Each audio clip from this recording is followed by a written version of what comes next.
sholat subuh berjamaah, dan kita lanjut dengan mengkaji agama Allah Subhanahu wa Ta'ala. Mudah-mudahan kesempatan semacam ini senantiasa diberikan oleh Allah kepada kita semua sampai nanti kita menghadap kepada Allah yang tentunya dalam posisi husnul khatimah. Amin. Salawat salam tetap terlimpahkan kepada Rasulullah Muhammad sallallahu alaihi wasallam sebagai khatamil anbiya wal mursalin, penutup para nabi dan rasul, yang tidak ada nabi lagi sesudah Nabi Muhammad sallallahu alaihi wasallam. Para jamaah yang dimuliakan oleh Allah, jenengan mungkin pernah membaca atau mendengar salah satu qaul yang diucapkan oleh para ulama terdahulu. Kalau bahasanya kita namanya ulama salaf. Kata-kata salaf itu berarti ulama yang terdahulu, yakni para sahabat, tabi'in. Ada ungkapan begini, bi'sal qaumu la ya'rifunallaha illa fi Ramadan. Pernah dengar ini Pak ya? Kalau belum pernah dengar berarti baru dengar sekarang. Artinya apa? Bi'sal qaumu, sejelek-jeleknya kaum itu, la ya'rifunallaha, mereka tidak mengenal Allah ya, mereka tidak mengenal Allah illa fi Ramadan, kecuali hanya pada waktu bulan Ramadan. Ini sejelek-jeleknya kaum. Ini bukan hadis, ini juga bukan ayat, tapi statement daripada ulama terdahulu ini kalau kita timbang secara keilmuan syariat ya benar. Apalagi kalau yang berkenaan dengan masalah kewajiban. Pas ketika bulan Ramadan, sofnya mengalami kemunduran sampai berapa sofnya mundur semua. Begitu bulan Ramadan bulan Ramadan sudah berlalu, ya mulai mengalami kemajuan kembali. Pas ketika bulan Ramadan, parkiran penuh, Masya Allah. Pas ketika di luar bulan Ramadan, parkirannya sudah tidak penuh lagi. Pas ketika bulan Ramadan, baca Al-Qurannya rajin, Masya Allah, sampai khatam berkali-kali. Begitu keluar dari bulan Ramadan, belas kan mau Al-Quran, bahkan khatam juga tidak. Ini sejelek-jeleknya kaum. Seolah-olah ibadah itu hanya di bulan Ramadan, seolah-olah membaca Al-Quran itu hanya di bulan Ramadan, seolah-olah taklim itu hanya di bulan Ramadan. Pertanyaan saya simpel, kira-kira orang model seperti ini ibadahnya diridhoi atau tidak? Kita timbang dengan salah satu ayat di dalam surah Ad-Dzariyat itu, wa ma khalaqtul jinna wal insa illa liya'budun. Ini salah satu timbangan dari statement qaul daripada para ulama terdahulu itu. Wa ma khalaqtu, di situ memakai fi'il madi. Fi'il madi itu kan kita paham menunjukkan past tense, ya, past tense yang terdahulu. Tidaklah aku telah menciptakan jin dan manusia. Berarti bukan pada konteks sekarang atau yang akan datang. Sudah sejak dulu memang Allah itu menciptakan. Ya, sejak awal Allah itu sudah punya greget untuk menciptakan jin dan manusia. Sangkan paramik dumadinya itu ya lihat budun, ada lam di situ, lam juhudnya itu, supaya mereka itu tunduk patuh menyembah beribadah kepadaku. Berarti konteksnya ketika kita itu ada sebelum diciptakan itu Allah sudah punya greget, sudah bahwa manusia, bahwa di situ ada kalimat wa id qala rabbuka lil malaikati inni ja'ilun fil ardi khalifah. Khalifah yang sekaligus dia di situ sebagai liya'budun, ya sebagai hamba sekaligus khalifah. Namanya hamba itu secara bahasa Arab jelas abdun. Coba kalau kita melihat dari 3 huruf dari sulasi mujarradnya itu adalah ain, ba, dan dal. Abida, menyembah, beribadah, kan seperti itu. Maka kita ini disebut dengan abdun itu ya memang sesuai dengan linguistik kebahasaannya, memang untuk liya'budun. Terpahami ya maksud saya ya Pak. Dan untuk liya'budun dan kata-kata abdun itu tidak hanya di bulan Ramadan. Makanya tadi dikatakan kalau ada orang itu masuk masjidnya itu hanya sekedar bulan Ramadan, itu mohon maaf sebagai kaum yang terjelek karena tidak sesuai dengan sangkaan paramik dumadinya itu. Ono sing ngomong ini mbok aja ngono to Pak. Gelem lebu masjid itu ora apa-apa. Gelem lebu masjid itu wis bagus. Ya sekali waktu memang kudu dikritik. Lek gak ngono terus ae. Kayak seperti orang itu loh, pas ketika ada problem baru nyedek nang Gusti Allah. Begitu gak ono problem gak nyedek nang Gusti Allah. Apa Gusti Allah digawe tambang bruto? Apa Gusti Allah cuma digawe ban serep? Iku jenenge kurang ajar, tapi begitu sebenarnya. Sehingga kata-kata liya'budun itu ya sejak kita ini memang roh sudah ditiupkan, di situ kita sudah dijanji oleh Allah, alastu bi rabbikum. Apa sih maksudnya kita itu dijanji ketika di alam rahim itu Allah mengatakan alastu bi rabbikum? Bukankah aku ini adalah Tuhan kalian? Roh kita paham apa itu roh. Ilah kita paham apa itu ilah. Ya, Malik apa itu kita tahu Malik itu. Kenapa Allah mengerucut pada konteks alastu bi rabbikum qalu bala syahidna itu?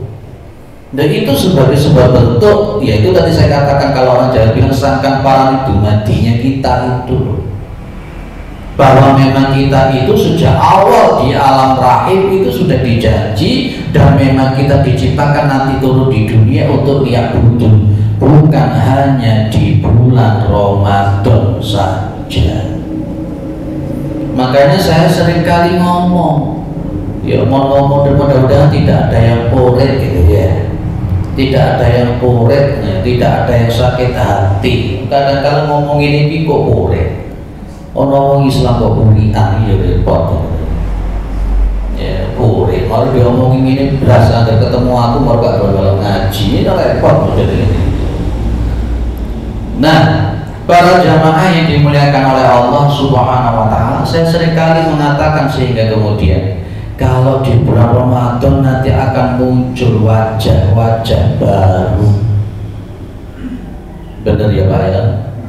Muncul wajah-wajah baru, sendal-sendal baru, sepeda motor baru, tapi nanti begitu bulan Ramadan hilang digoleki wis gak ono, yang ada tinggal wajah-wajah lama.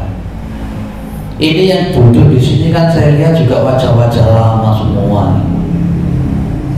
Tapi tadi pas ketika sholat subuh sampai belakang tak delok wajah baru ya banyak. Tapi begitu sholat selesai ya wis pelencing pun nanti. Para jamaah yang dimuliakan oleh Allah Subhanahu wa Ta'ala itu begitu. Apalagi kalau kita melihat di bulan Ramadan itu sendiri menjadi musiman. Maka saya mengatakan jangan jadi muslim yang musiman. Bisa dikono-kono kira-kira lorati orang.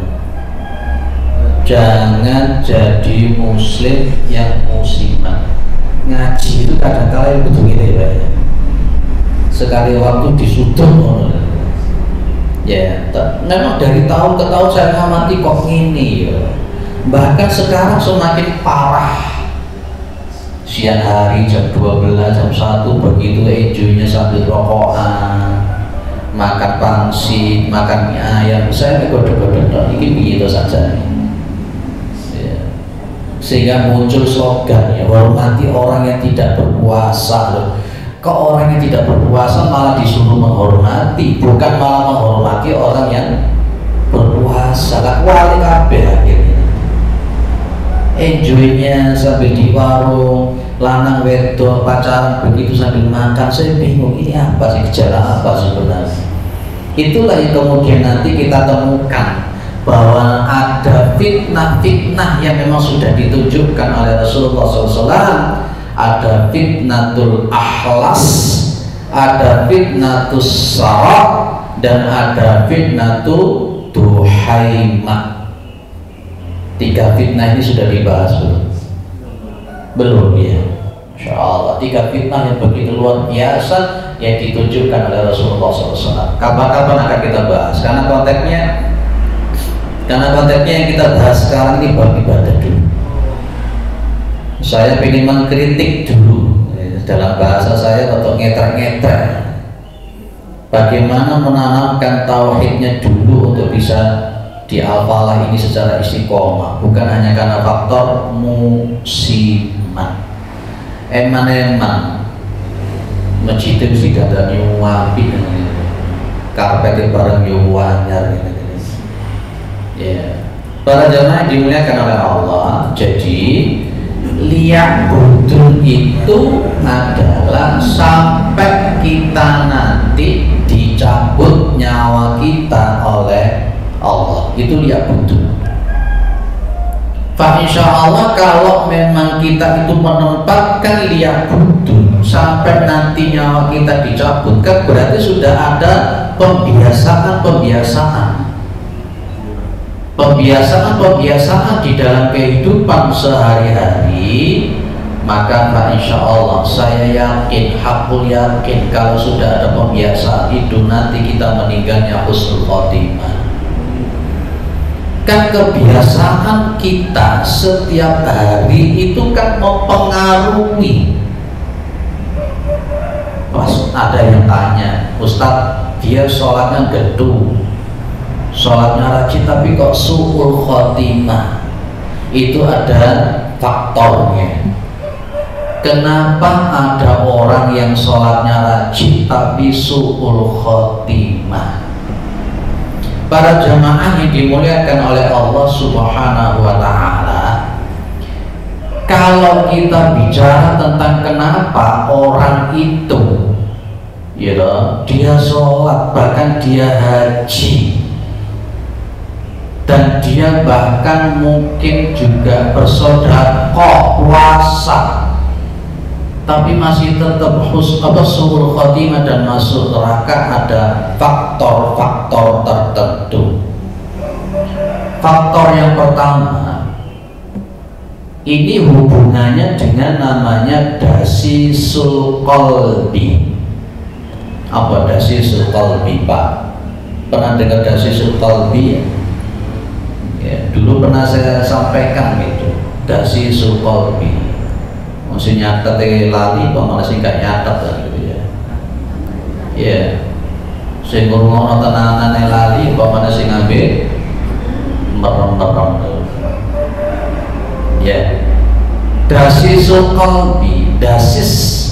Nah, jadi kan pernah kata-kata desis. Jadi sesuatu yang memang gak jelas.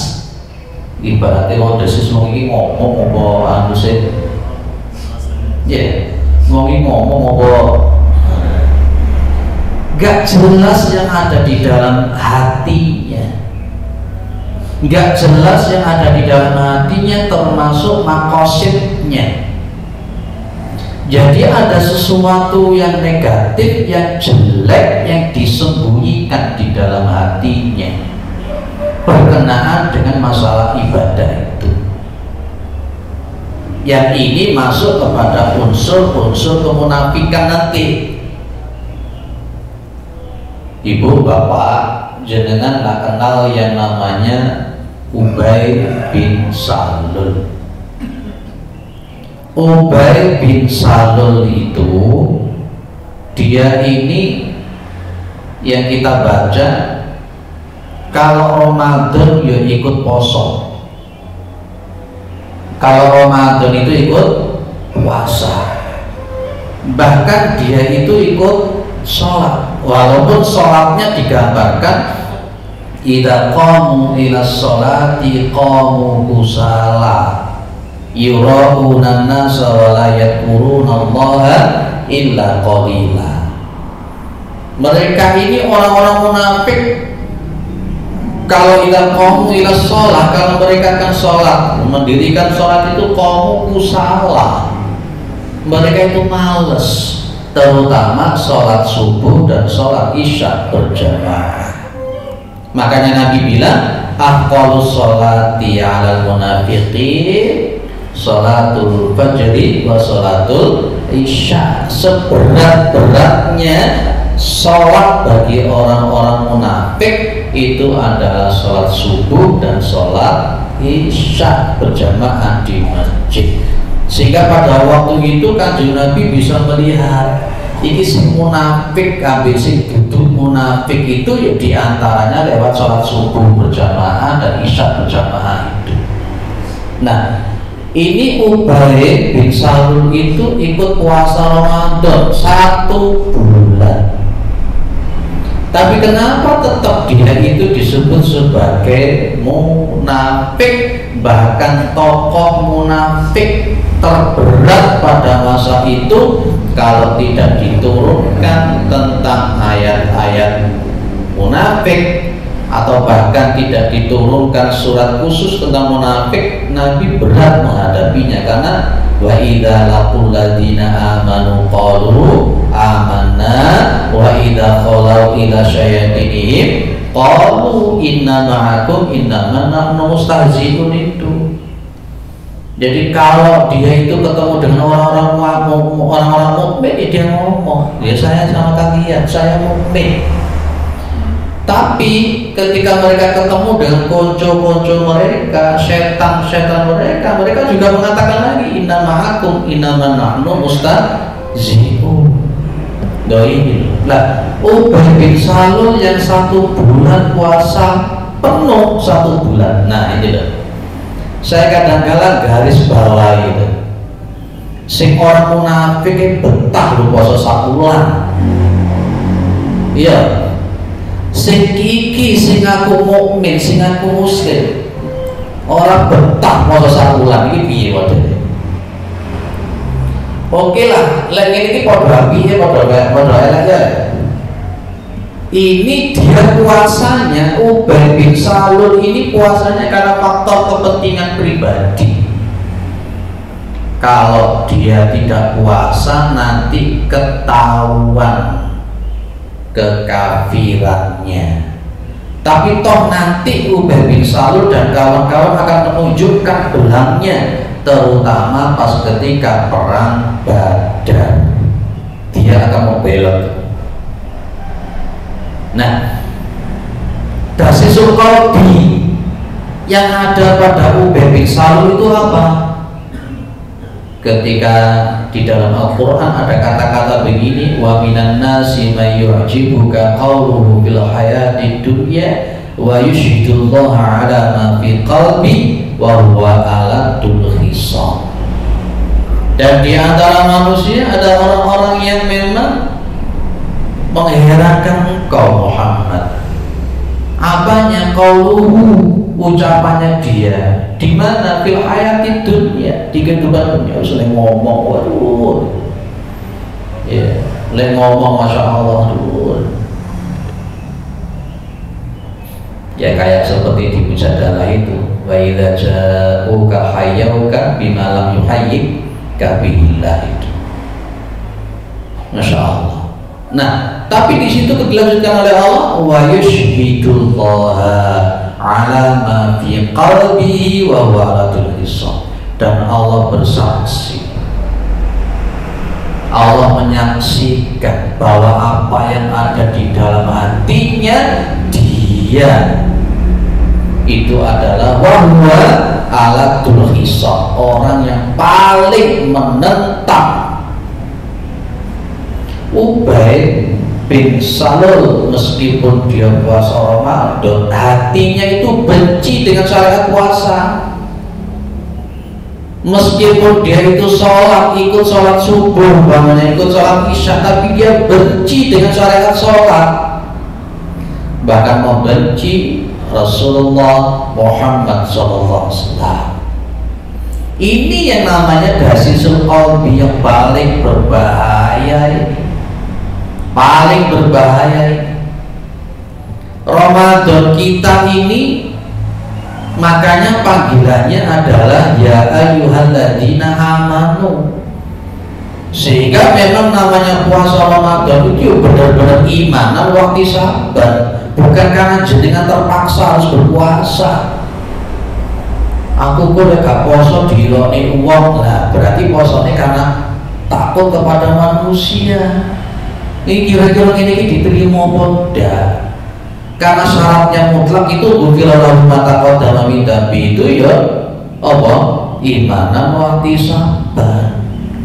Ngaji model begini ini ya rangkaiannya ya karena thalabul ilmi fardhatun ala kulli musliminnya, bukan karena sungkannya. Aku boleh mulai sungkan rek, sungkan kalau Pak Takmir, sungkan karo ustadz boleh mulai kabeh punya ramai sopo. Lah itu berarti niatnya sudah disebut dengan dasisul qalbi sudah. Kira-kira ana wong mukmin dia terang-terangan, "Non saya gak kuat berpuasa. Saya memang benar-benar gak kuat puasa. Saya sekarang gak berpuasa, tapi masih menghormati orang yang berpuasa." Dengan orang yang dia ini pura-pura puasa karena dia itu takut kalau tidak disebut sebagai orang mukmin, api di loro iki. Api sing terang-terangan ngomong gak kuat posone sehingga dia tidak berpuasa, atau sing pura-pura poso supaya dia disebut sebagai orang mukmin, api sing di kalau sing api. Ya model berangasa kaya Werkudara sing penting dia. Tapi rela jihadnya luar biasa, tapi itu daripada pura-pura wali tapi belebes dalam karuan. Itulah sebenarnya dasisul qalbi ini berbahaya. Lah, pas ketika kita berbicara tentang liyak budul, maka dasisul qalbi itu harus dihilangkan. Jadi singangnya lagi, ketika kita lihat budul yang tadi sudah ditutup oleh Allah, yang kita perlu melakukannya sampai nanti kita dicabut nyawa kita oleh Allah, dasisul qalbinya itu pola namun pasti harus dihilangkan. Kita ini poso bukan karena terpaksa, kita ini berpuasa bukan karena ingin membakar kolesterol atau lemak. Ya benar ya, si lemu-lemu kepingin dan langsing posonnya, ternyata bukan tambah langsung, tambah lemu. Soalnya sahur dibuka tambah wakeh. Ternyata kemudian habis ngimami taraweh, malu mulih muangan meneh, mari mangan baru kayak itu, ya pacet aja. Terus niate langsing gak ono, ora ono pahalane lho, ngono kuwi lho Pak. Makanya munculnya innamal a'malu binniyat. Saya pengen tanya kepada jenengan, ibadah yang paling berat, ya, ibadah yang paling berat itu apa kira-kira kalau ditimbang pada masa Rasulullah? Hijrah. Hijrah itu jenengan medannya kayak apa? Ratusan kilometer yang ditempuh. Kalau sekarang sudah homik semua, banyak yang hijau-hijauan. Tapi 1500 tahun lebih yang lalu posisinya Mekah, dari Makkah ke Madinah 400 km lebih yang ditempuh lewat apa? Padang pasir. Taruhannya nyawa. Itu adalah yang luar biasa. Lil fuqara'il muhajirin alladziina ukhriju min diyarihim wa amwalihim. Itu mereka ini kan mengharapkan ridhonya Allah Subhanahu wa taala. Dan bahkan mereka itu di situ ada kalimat wa yansurunallaha wa rasulahu ulaika humus shadiqun. Surat apa? Al-Hasyr. Itu ibadah yang paling luar biasa loh. Meninggalkan keluarganya, meninggalkan hartanya, wong-wongan tok, dari Mekah ke Madinah 400 km lebih, padang pasir, taruhannya nyawa, nggak ada air Pak, nggak ada air. Luar biasa. Siapa yang mau berpisah dengan hartanya? Siapa yang mau berpisah dengan keluarganya? Jalan sedemikian rupa. Iya, kalau sekarang pakai bus, busnya enak sekali, jalannya enak. Kalau pada masa itu pakai onta, pakai kuda, letak di padang pasir, badai pasir dan sebagainya dan sebagainya. Ada seseorang yang pas ketika hijrah dari Mekah ke Madinah, niatnya dasisul qalbinya kepingin seorang perempuan. Dia dapat pahala atau tidak? Tidak. Dia hanya mendapatkan seorang perempuan. Ibadah yang luar biasa semacam hijrah dari Mekah ke Madinah yang sedemikian rupa, ada dasisul qalbinya, tidak ada pahala. Apatah lagi enak dengan duduk karpet yang full seperti ini.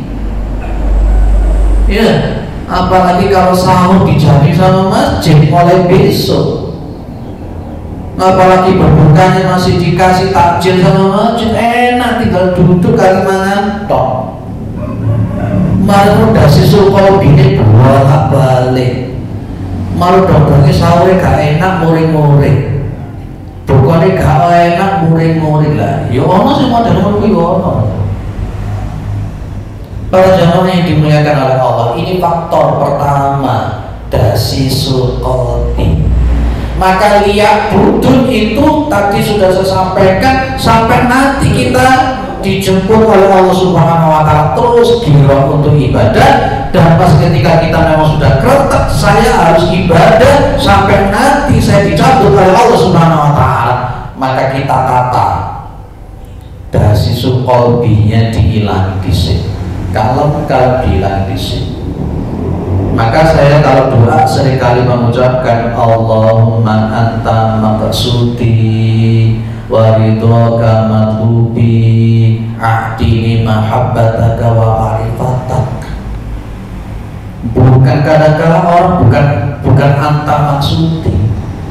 Makanya nanti ada sambungannya belajar asma wa sifat itu modelnya kayak apa.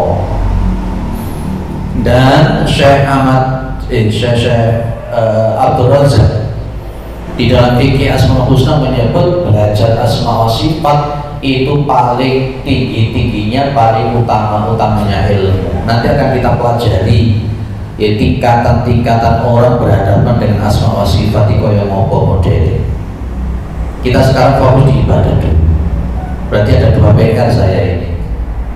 Yang pertama tadi tentang fitnah-fitnah yang tiga tadi, kemudian tentang asma wa sifat. Semuanya saling berkaitan. Makanya ilmunya Allah itu memang begitu luas kita itu. Kalau kita tidak duduk ini masih taklim semacam ini ya seperti katak dalam tempurung sih dibahas semua ikut-ikut dong.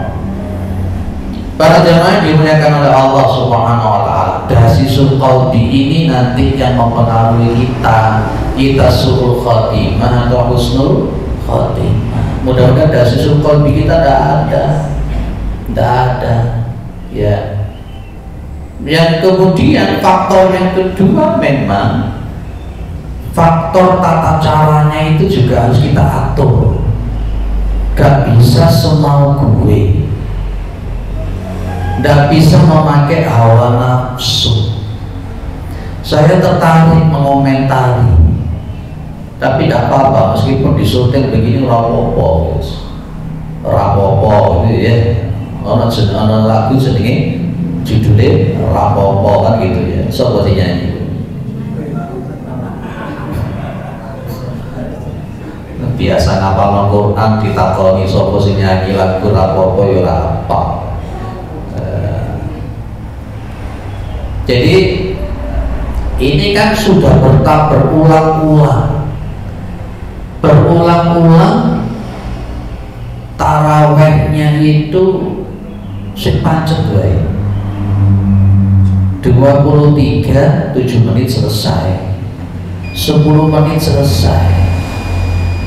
Yang menarik ada tokoh yang begitu belani, beda dengan tokoh yang lain, bodoh-bodoh satu ormasnya. Yang satu ini ngomongnya begini loh, kalau melalui madhab Hanafi, madhab Hanafi itu begini, termasuk gak baca Fatihah itu boleh, termasuk begini. Saya mikir, kenapa kita yang kemudian tidak melakukan qunut subuh diarani Wahabi, sementara Imam Hanafi juga gak qunut? Kenapa kita yang imami mensirkan bismillah langsung alhamdulillah kok diarani Wahabi? Ini kan standar ganda namanya. Dalam satu sisi pas ketika yang taraweh 23 di cepat sedemikian rupa yang tumak ninane gak orang jebret belarinya pakai madhab Hanafi, madhab Maliki. Tapi dalam satu sisi pas ketika kita memang secara formal begini langsung alhamdulillah rabbil alamin, gak pakai qunut kok diarani ngono. Ini namanya standar ganda yang menggunakan hawa nafsu. Seharusnya dipakai dua-duanya, sehingga nanti tolonglah memandang orang yang tidak menggunakan qunut atau basmalahnya disipkan, ya sama-sama pakai standarnya madhab Hanafi kalau mau proporsional kan begitu sebenarnya. Kalau kita ini sudah bukan seperti itu. Para jamaah yang dimuliakan oleh Allah, mari ngomong ngono langsung mati. Iya.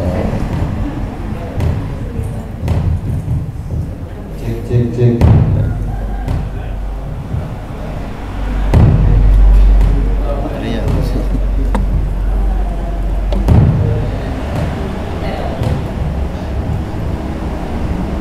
Bukan tes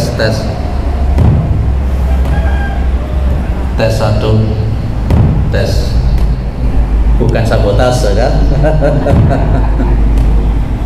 Iya.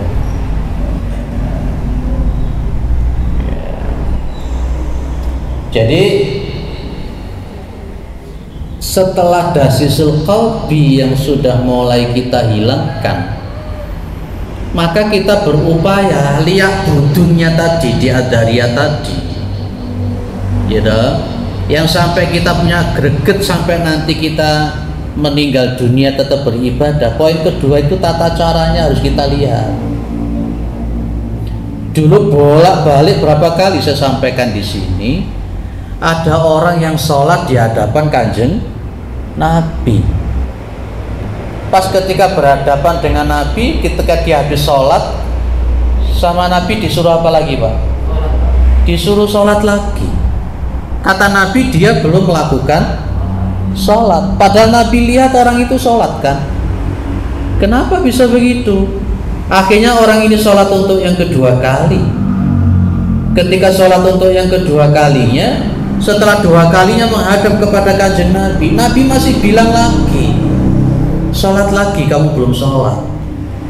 2 kali loh sudah melakukan sholat di hadapan Nabi, kata Nabi masih belum sholat. Dan akhirnya oleh Rasulullah diajari dengan baik bagaimana cara sholat yang benar. Maka berarti setelah dasisul qalbi ini kita hilangkan, yang kedua tata caranya, dan tata cara ini tidak akan kita tahu kalau kita tidak mengerti ilmunya. Cara takbir ihram saja kadangkala ya bisa amburadul, cara duduk iftiras saja kadang amburadul, cara ruku kadangkala ya amburadul, gitu loh. Jadi penting, makanya posisi tolabul ilmi faridotun itu tetap kita garis bawah dan kita pegang erat. Lah kalau sudah pakai tolabul ilmi itu, ya bukan, sekali lagi, bukan hanya di bulan Ramadan. Inilah pemahaman yang kemudian disampaikan oleh para ulama, bala man aslama wajhahu lillahi wa huwa muhsin falahum ajruhum inda rabbihim wala khaufun alaihim wala hum yahzanun.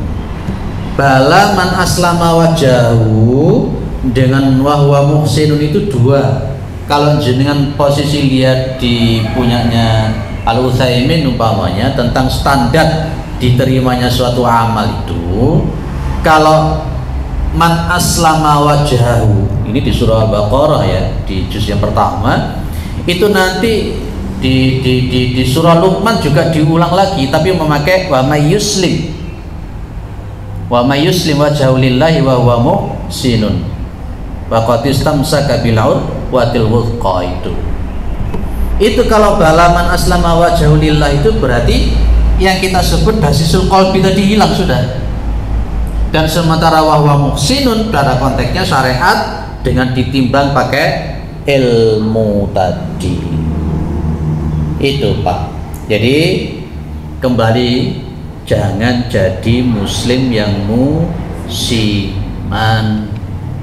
Maka saya dulu pernah mengatakan permintaan yang paling baik, permintaan yang paling afdol kepada Allah itu mintalah istiqomah. Wala tamutunna illa wa antum muslimun. Itu kan istiqomah. Kok nanti istri jenengan cemburu, ya Allah saya minta istiqomah, istri jenengan krungu iku mau cemburu, kok kepinginane njaluk istiqomah ndi wong ndi, repot ya model ngono iki. Ya baru digolek jeneng istiqomah. Bukan itu istiqomah itu. Clear ya? Yes, mudah-mudahan sekelumit apa yang saya sampaikan ini bermanfaat. Insya Allah di tanggal 23 ya, masih ada tanggal 23 insya Allah, tak lihat tadi jadwalnya, kita akan bicara tentang sambungan tadi berkenaan masalah fitnah-fitnah itu. Ada fitnah al-ahlas, ada fitnah as-sara, dan ada fitnah ad-duhaimah. Dan ini nanti 3 fitnah ini pun juga sangat-sangat berpengaruh dengan konteksnya kita kayak apa, sikap kayak apa, berkenaan masalah ibadah-ibadah kita yang nanti terpengaruh atau tidak. Ditutup atau ada tambahan? Oh gitu. Assalamualaikum warahmatullahi wabarakatuh. Waalaikumsalam warahmatullahi wabarakatuh. Dengan Tasisul Kopi itu, saya tertarik dengan kalau kita menekan tadi bilang bagaimana dengan Tasisul Kopi itu kita harus menggunakan itu. Ustaz, satu, ini adalah Indonesia, Ustaz. Sementara di Indonesia ini antara ulama dan umaro ini yang diyakini atau yang lebih dipercaya oleh masyarakat kita adalah umaro. Sementara ulama kita sudah sama-sama tahu sebagian modelnya juga seperti itu. Kiat-kiat apa yang sebenarnya peran di sini adalah peran ulama atau peran umaro yang penting untuk menjaga Tasisul Kopi di Indonesia. Sebenarnya peran dua-duanya juga punya peran. Dua-duanya juga punya peran. Maka antara Allah, Rasul, ulil amri itu digandeng. Atiullaha wa atiur rasula wa ulil amri minkum. Sebenarnya antara umara dengan ulama itu sinergi, saling menopang. Sang umara ini berkenaan dengan masalah duniawinya, sementara ulama berkenaan dengan agama akhiratnya. Seharusnya seperti itu, dan itu sudah berjalan sejak zaman Rasulullah Muhammad SAW. Ini yang kita sebut dengan siasah asariyah yang benar. Saya tetap optimis, mudah-mudahan Indonesia kita bisa berubah. Kita memandang Indonesia kita ya jangan dalam posisi selalu yang sifatnya negatif atau pesimis.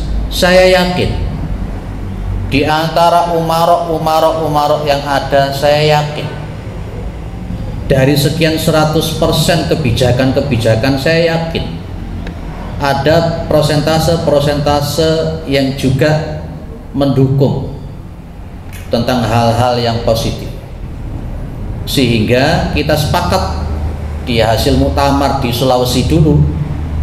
Mungkin ada yang ikut ke sana, ke Sulawesi, ada yang mengikuti muktamar di Sulawesi sekian tahun yang lalu.